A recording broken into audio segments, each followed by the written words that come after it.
गुरुभ्यो नमः। हरि ओम्। वक्रतुण्डमहाकाय सूर्यकोटिसमप्रभः निर्विघ्नं कुरु मे देव सर्वकार्येषु सर्वदा।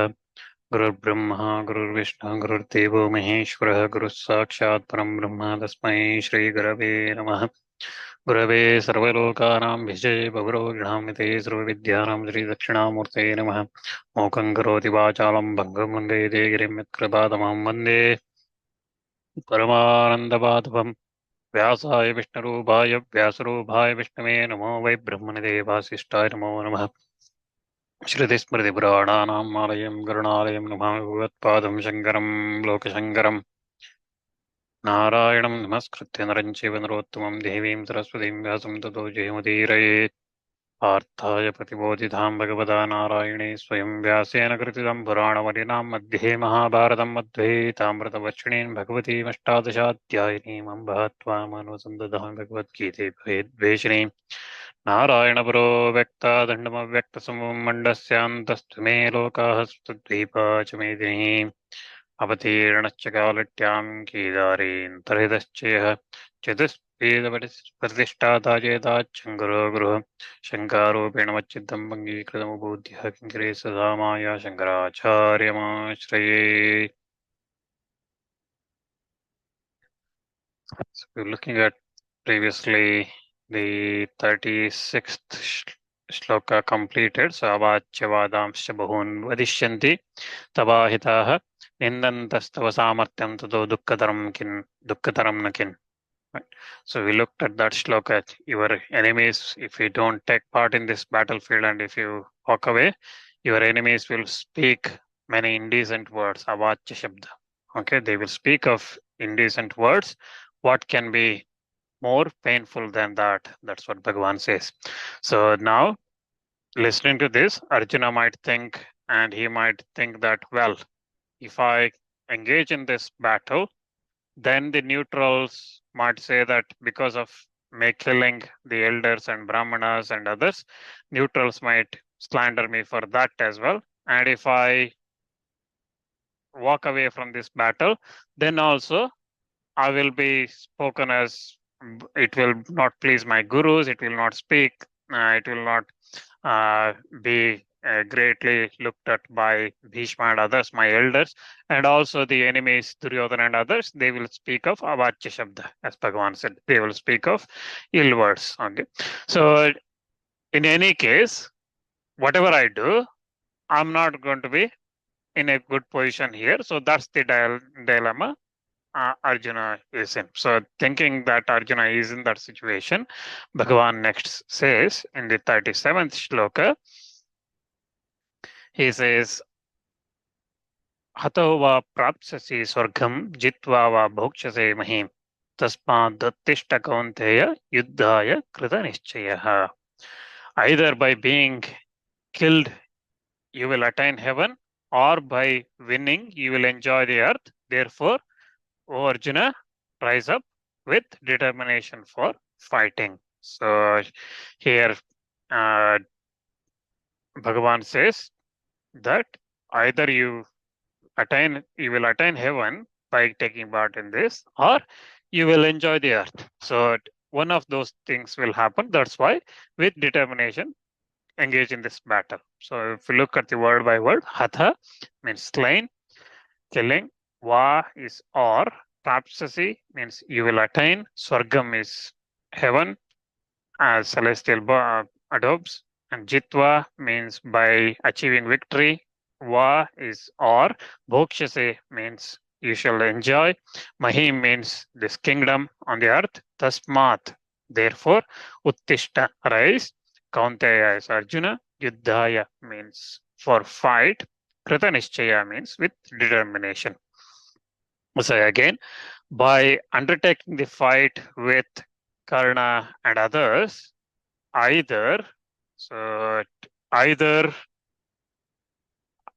hatha prapsasi. So by being killed, you will attain prapsasi swargam. So you will attain heaven. So by undertaking fight with Karna and the others, either being killed, you will attain heaven, or jitva, by winning Karna and other heroes in this battle, Bhokshase Mahim. So you will enjoy earth, this kingdom. So that's the meaning. The meaning is that in either case, surely you will stand to gain by taking part in this battlefield, not from running away. So that's what Bhagavan says. Again, since that is so, Kaunteya, O Arjuna, O son of Kunti, Tasmat Uttishta. So therefore, rise up. Krita Nishchaya, with determination, Yuddhaya. You will fight for fighting. So Krita Nishchaya, with determination for fighting, with determination that I will either defeat our enemies or I shall die. With that determination, rise up, Uttishta. So that's what Bhagavan says. So again, in the first half of the verse, here is very clear, right? And since you stand to gain either way, either you attain heaven or kingdom, okay, that's what the first one. That's why, therefore, stand up for fighting. So with determination that either I shall conquer the enemies or I shall die. Because even though there is doubt about either of these results, so there is doubt, right? So it is certain that it is not certain that you will win, or it is not certain that you will die. Okay, either of those results could happen. So even in that case, even though the one of those is going to happen, it is certain that fighting is your duty. That is your dharma. So that's what Bhagavan says here. So that's why Bhagavan dismisses the hesitation of Arjuna, where he was saying, Na chaitad vidnaha kataranno gariyo, in the 6th shloka of the Sankhya Yoga. He says that we do not know this as well as to which is better for us, right? Whether to fight or not, I don't know which one is better, right? So Bhagavan dismisses that hesitation of Arjuna. So again, Bhagavan is urging him to conduct his duty, whatever is his duty he's doing. Again, when it comes to dharma and adharma, for example, Bhagavad Purana, it talks about 5 types of adharma. Okay, so vidharma, paradharmascha, abhasa, upama, chalaha. Adharma shakaha panchame dharmajno adharmavat tejet. So dharmajno adharmavat tejet. So dharmajno is the one who is righteousness, the one versed in righteousness, the man of righteousness. He steer clear of this panchame. So he is a panchema. So he will steer clear himself from these 5 forms of adharma. What are they?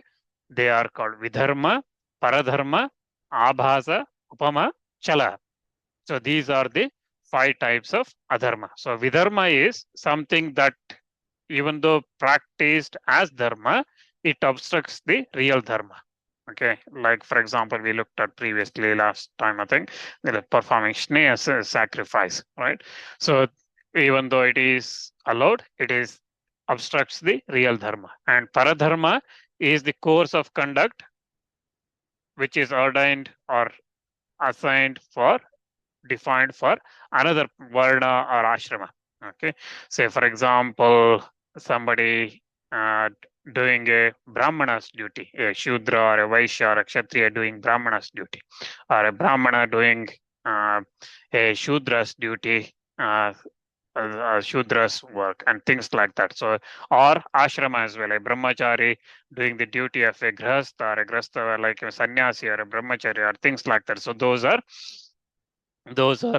uh, ashrama, varna and ashrama, whatever that is assigned. For others, if one performs, that's paradharma. That's also is a part of adharma, unrighteousness.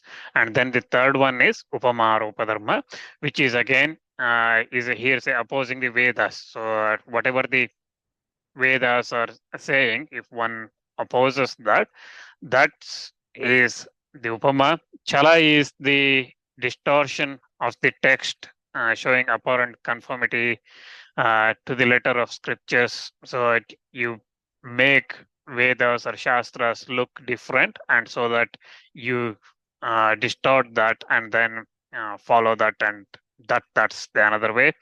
And then the last one, Abhasa, is again uh, conducting different duties from another varna or ashrama, but adopting, sorry, taking the duties of the varna or ashrama, of a varna or ashrama, but adopting it to as one's fancy. So just as one thinks it's right, one follows that. Say, for example, today we see a lot of sannyasis and others, right? Even though they are not qualified to renounce their duties, they are there as sannyasis. Okay, so that's again is as abhasa. So all these 5 times, vidharma, paradharma, abhasa, upama, chala, all these are adharma. So that's what Bhagavad Purana says. So here again, Bhagavan says that you follow your duty. Whatever is assigned to your dharma, your duty, you follow that.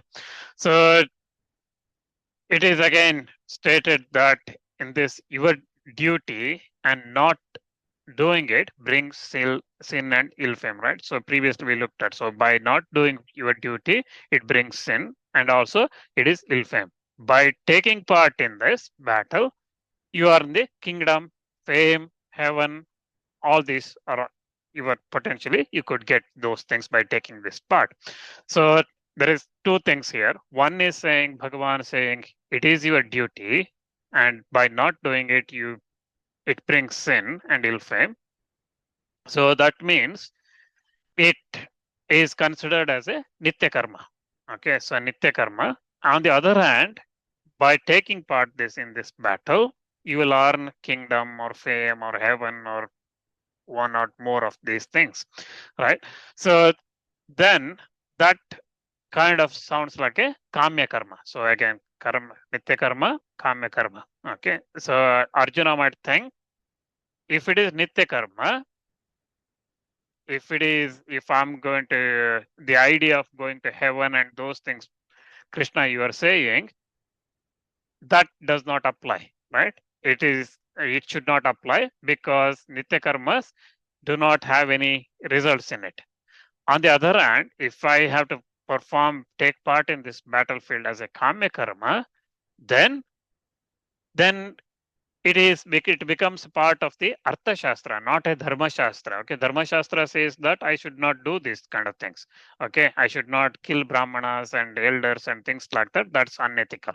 So how can I do this? So that's why Arjuna is in a confusion again. So just to explain on the Nitya Karma, Kamya Karma and things like that. So Nitya Karma means compulsory rights and duties one has to follow, whether it is Agnihotra, sacrifices, or uh, Agnihotras or Sandhya Vandana or anything like that. So one must do. Okay, compulsory rights and duties one must do. These Nitya Karmas, they themselves do not result in they do not lead to anything, any result.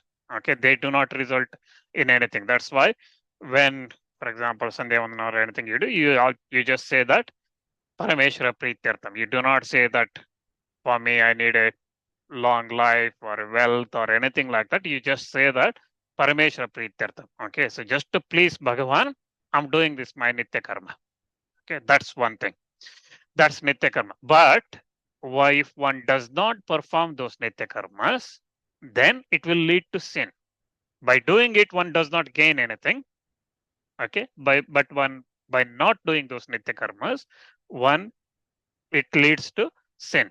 Okay, so that's why Nitya Karmas are important. Again, the examples I'm giving is just, for example, the Dvijas, so Sandhya, Agnihotra, and those things.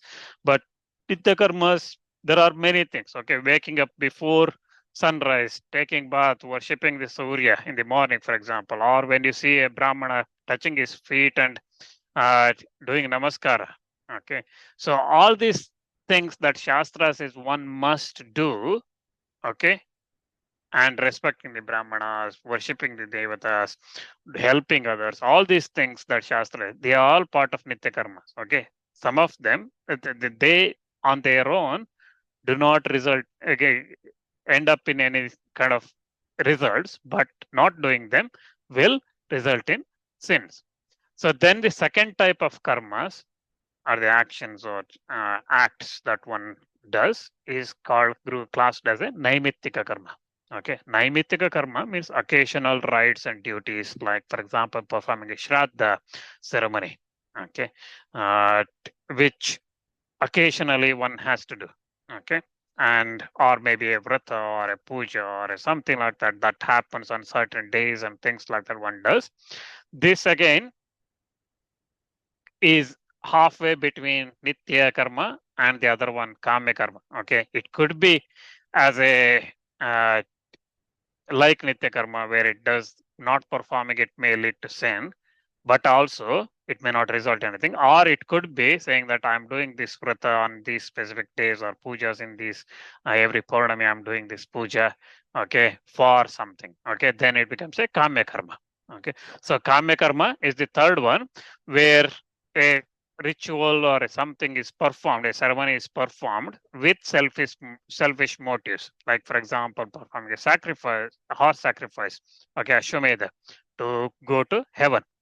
So that's kama karma. Or even when we are doing pujas or daily pujas or anything, or even I said touching Brahmana's feet. Okay, when you touch Brahmana's feet, you are hoping that he's going to bless you a long life or he's going to wish you something, bless you something with that desire or with that ask. If you touch the feet, that's kama karma. But just going and touching Brahmana's feet because that is your duty to do it, okay, then that is nitya karma.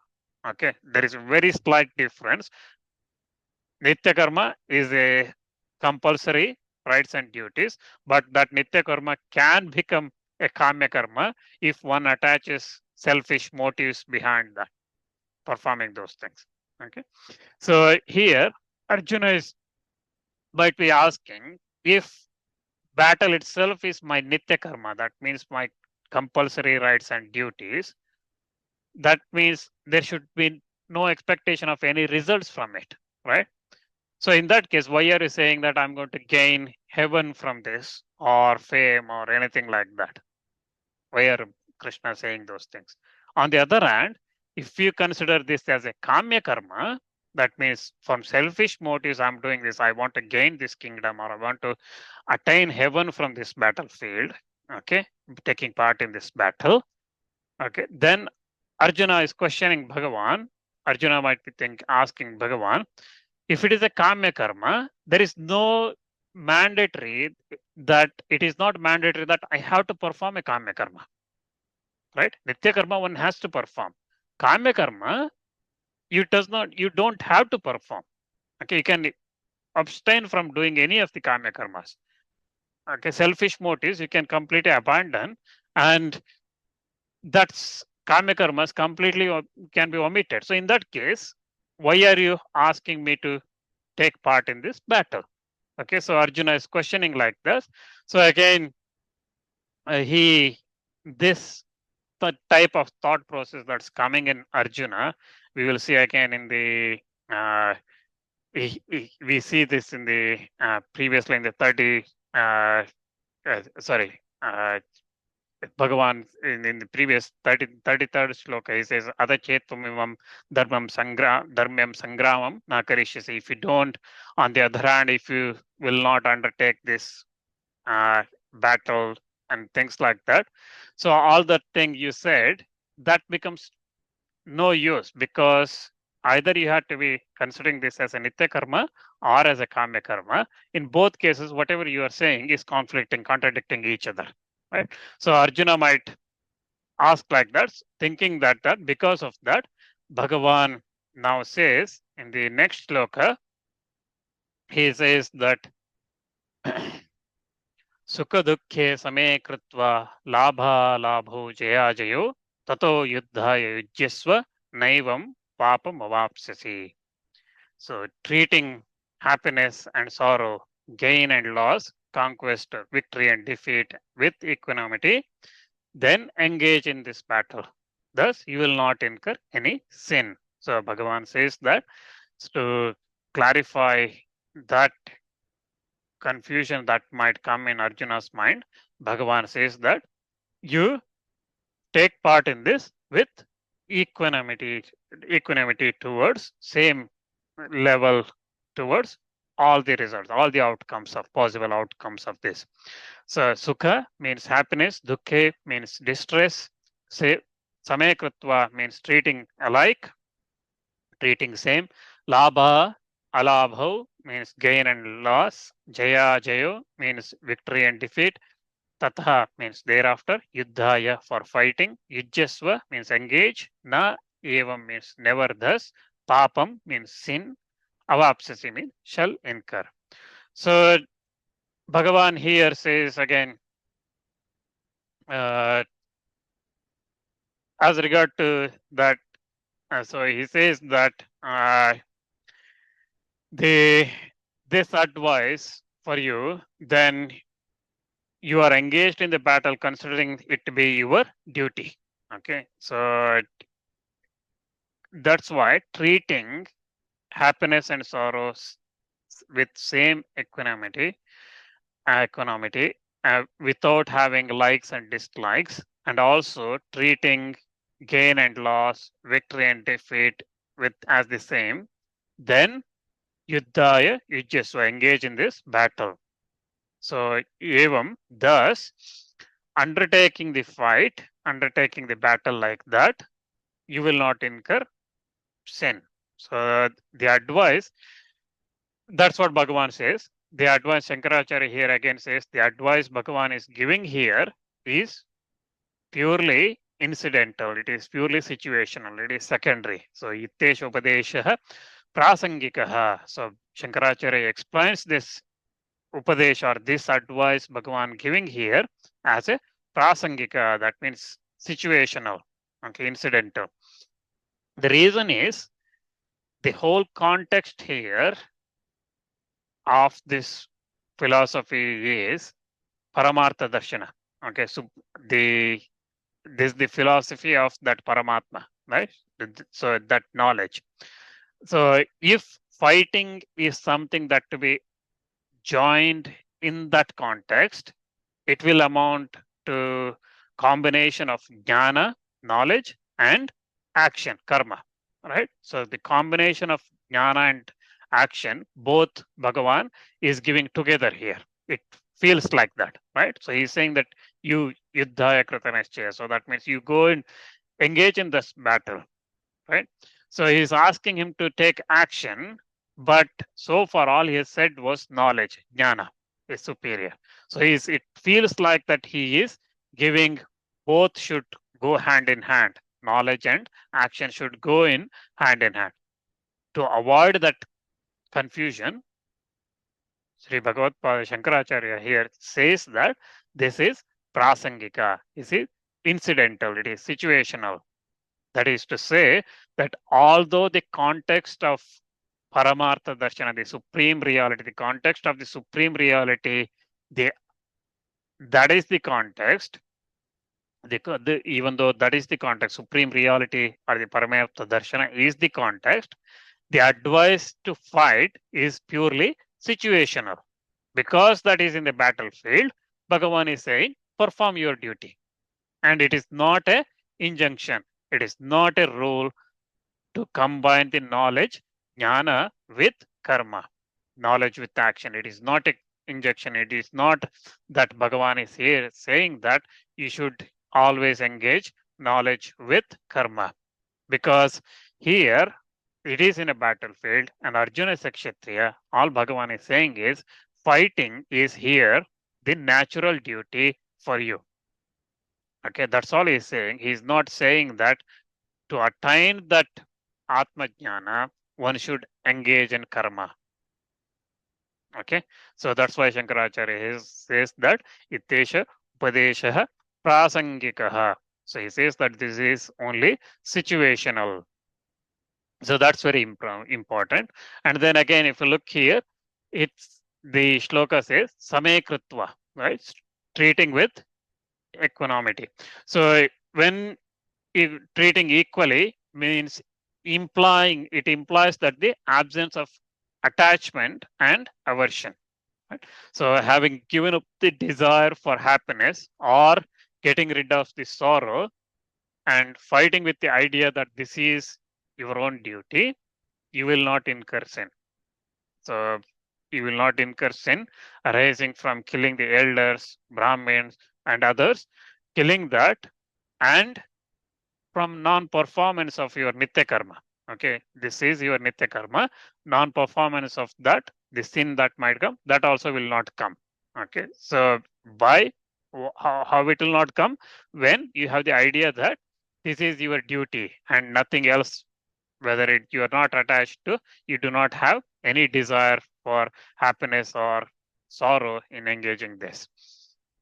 So again, but one who undertakes the battle with selfish motives incurs the sin as a result of killing the elders, brahmanas, and others, or one who does not undertake this battle, he also incurs sins by not performing the nitya karma.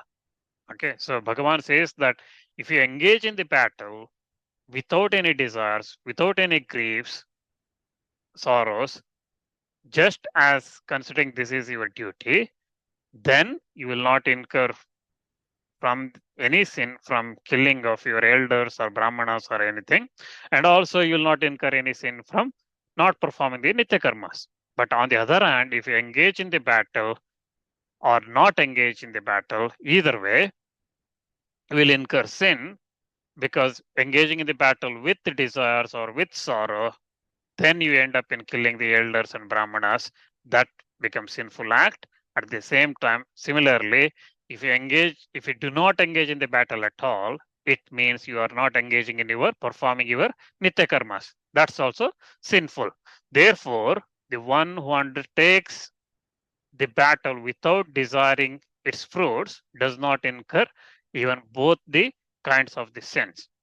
That's idea again, as explained even before, but again the mention of the results in Hato va prapsis vargam jitva va bhokshise mahim in the previous shloka when Bhagavan said, so by killing you will attain heaven or winning you will enjoy the earth, was again, as Shankaracharya says, it is prasangika. It is only secondary sense. Okay, so whatever he said, you will attain heaven or kingdom or whatever, that's a secondary sense. Okay, the outcome of that battle is a secondary sense. That's why there is no fault. And also, for example, in Apastamba Smriti, it says that when a mango tree is grown for its fruits, it also gives shade and fragrance and other things. Okay, mango tree just does not produce fruits alone. You get shade from that. Okay, you get fragrance from that. So, like that, similarly, when dharma is practiced, other desirable ends also follow as a natural consequence. Okay, if they do not follow, that will cause no damage to dharma. So that's what Apastamba Smriti says. So here as well, when Arjuna follows his own duty as a dharma, when that dharma is practiced, as a consequence of that, he might attain heaven if he dies, or he might attain the kingdom. Okay, so that's the secondary, not the main thing. So main thing he's doing is just following his dharma. So that's why Krishna here says that you undertake your duty without any desires or sorrows. So again, since the injunction about fighting does not fall under the Artha Shastra, so therefore sin will certainly accrue. That whatever Arjuna was saying, like the sin will definitely come if I engage in this battle, right? So if you remember in the first chapter, 36th sloka, Arjuna says that papameva shrayet dasman hatvaitan atatainah. So by killing these uh, atataina enemies or wicked people, even by killing them, I will get only sin, right? So that's what Arjuna was saying. So what Bhagavan is saying this, so that is not going to apply here because you are fighting with without any desires or anything. You are just performing your duties. So now Arjuna might think that even if there is absence of sin for one who fights under the idea that it is his duty, still it is not improper for you to advise me in the fight as a duty, because if you think that I am an enlightened person, I'm a jnani, okay, of all the action, so then all the actions for me, all the karmas for me have been renounced. Okay, so because Krishna himself said previously, right? So yenam veti hantaram yaschainam manyate hatam, right? So this Atma, he considered the one who considered this one as the killer or this one as the one that get killed and things like that, does not know anything, right? So Krishna himself said, so if I'm the Atma Jnani, so then I would have renounced all the duties and things. So it does not apply. And also, Krishna himself previously said, Veda vinashanam nityam, ya enam ajam avyayam, adham sa purusha partha kam ghatayati hantikam in the 21st shloka, right? How can and whom does this person kill, or whom does this he caused to be killed and things like that. So Krishna has said. So if I have attained Atma Jnana, then I would have renounced all the actions. So if I've renounced all the actions, I'm not attached to any actions. I have renounced all the actions, karmas. Then why are you asking me to undertake karma? So there is no such.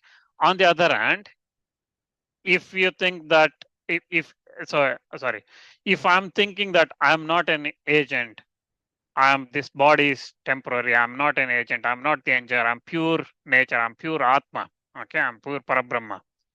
If you think like that, there is one understanding. Or other understanding is by engaging in this by engaging in this battle, I will reap the fruits of it.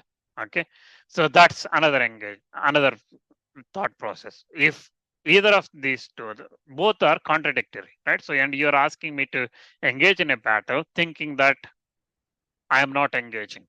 Okay, how it is possible? Again, this uh, Arjuna's confusion or uh, dilemma, this again becomes clear in the 3rd chapter, where he asks that if it is your opinion that jnana is superior to action, okay, tell me which one it is, and things like jayasi chet karmana ste mata buddhir janardana, he says that in the 3rd chapter, 1st shloka. So we'll look at that. So that kind of confusion in Arjuna, why Krishna is still saying, if he says that this body is temporary and you are the Atma, and Atma does not have death and it does not kill anyone and things like that. And also he says that you will enjoy the uh, fruits of this. Okay, so if I am a realized person, then how does that happen? Because if I'm a realized person, I'm not the enjoyer, I'm not the agent, I'm not the doer, I'm not going to enjoy any of the fruits. On the other hand, either I'm thinking that this is the body, if I'm think body is me, then I'm engaging in the karma, then I can't kill another person whom I see as a individual, as a body, not what I see in their body, not as a Atma, right? So that confusion, Bhagavan explains that this is not right, because it is justifiable to impart instruction about jnana, about knowledge and action, karma, in accordance with states of enlightened and the unenlightened. So one who has attained jnana and the one who has not attained jnana, for them, the knowledge, jnana and karma, that can be explained.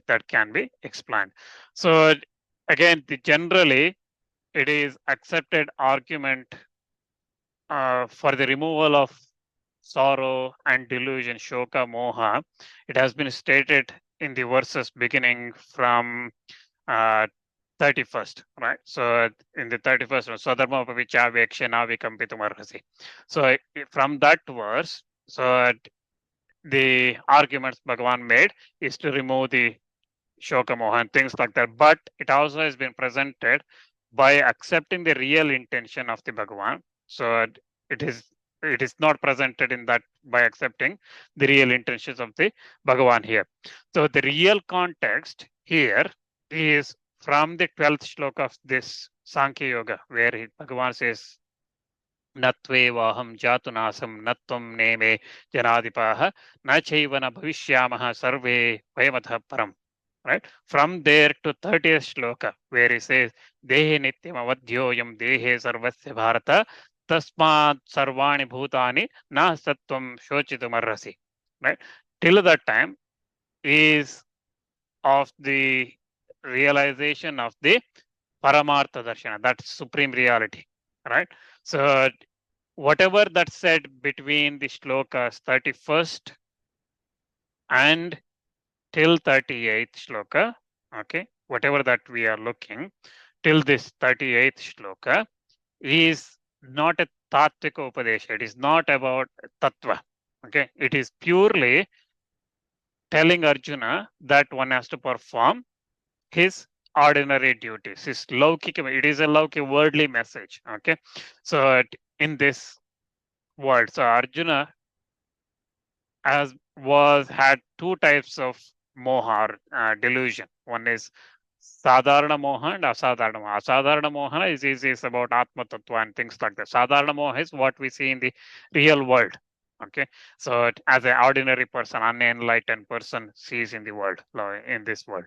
So Arjuna had both types. So the shlokas from 12 to 30th shloka, where Bhagavan explained the Sankhya Yoga,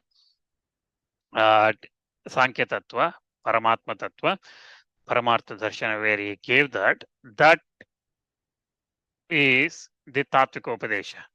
The 31st shloka to 38th shloka, and the next one concludes that, where Bhagavan gives a purely laukika message. So if it is to remove this ordinary people's confusion, okay, where Bhagavan says that you have to get on with this battlefield because that is your duty. Okay, and there is no tattvika message here. It is purely based on the Dharma Shastra. Now, again, in order to show the distinction between the two topics that is dealt in this Gita Shastra, Bhagavan again concludes this topic of discussion, whatever that's presented between shlokas 20 and 30th and to 30th and so on, where he says that that's why Bhagavan concludes this discussion by saying, Esha te bihata sankhya buddhiryoge tvam shrunu. So in the next shloka, in the 39th shloka, he concludes that saying that this is the knowledge or the wisdom has been imparted from the point of self-realization. Okay, so he concludes that in the 39th shloka, whatever he said between the shlokas 12 and 30th, whatever he said, that he concludes in that. So the between the shlokas in between, which is the 31st to 38, these 8 shlokas are purely not tattvika shlokas. They are purely based on the justifying what is the duty. Okay, what is the duty of a Kshatriya or anybody. So again, if the distinction between these two topics of this Gita, Bhagavad Gita Shastra is to be, Bhagavan tries to show here, then what Shankaracharya says that if that distinction between the jnana and karma and those instructions of two types of adherences, two types of followings, jnana yoga and karma yoga, if that is clear here in this point in the Gita Shastra, then it becomes easier when we go to the next sections, when we go to the next chapters of this Bhagavad Gita, it becomes easier. So when we go there and in the third chapter, for example, Bhagavan says, Jnana yogena sankhyanam karma yogena yoginam. Okay, through the yoga of knowledge, through the yoga of jnana for the men of realization, and through the yoga of action or karma for the yogis. And he says that that's how this yoga is defined. So Shankaracharya says that that distinction, what is jnana yoga and what is karma yoga, is shown here, and that needs to be clear at this point. Otherwise, the future, then only the future topics becomes easier to understand, keeping in the view that these two topics are two different things. And that's why Bhagavan says in the next shloka, 39th shloka, which we will look at next time, where he says that 39th shloka, we'll look at that next time.